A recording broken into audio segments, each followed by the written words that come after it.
ആന കേരളത്തിൽ അധികമാരും അറിയപ്പെടാതെ പോയ ഒരു കൊമ്പൻ മൈലം രാമചന്ദ്രൻ.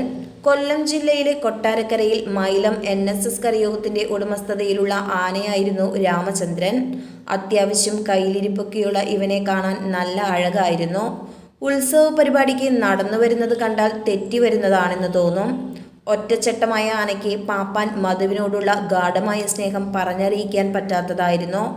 രാമചന്ദ്രന്റെ മനസാക്ഷി സൂക്ഷിപ്പുകാരൻ എന്നു വേണമെങ്കിൽ പറയാം. ഇവർ തമ്മിലുള്ള കൂട്ടുകെട്ട് അത്രയ്ക്ക് ആത്മബന്ധമുള്ളതായിരുന്നെങ്കിലും എന്തോ ഒരു കാരണത്താൽ പാപ്പാൻ മധു ആത്മഹത്യ ചെയ്തു. അതോടെ രാമചന്ദ്രന്റെ കഷ്ടകാലവും ആരംഭിച്ചു. ഒരിക്കൽ ലോറിയിൽ നിന്ന് രാമചന്ദ്രൻ വീണെങ്കിലും കാര്യമായ പരിക്കുകളൊന്നും സംഭവിച്ചില്ല. പിന്നീട് ആനയെ കുളമാക്കിലേക്ക് പാട്ടത്തിന് കൊടുത്തു. അവിടെ എത്തിയ രാമചന്ദ്രൻ നിരവധി ഉത്സവ പരിപാടികളിൽ പങ്കെടുത്തിരുന്നു.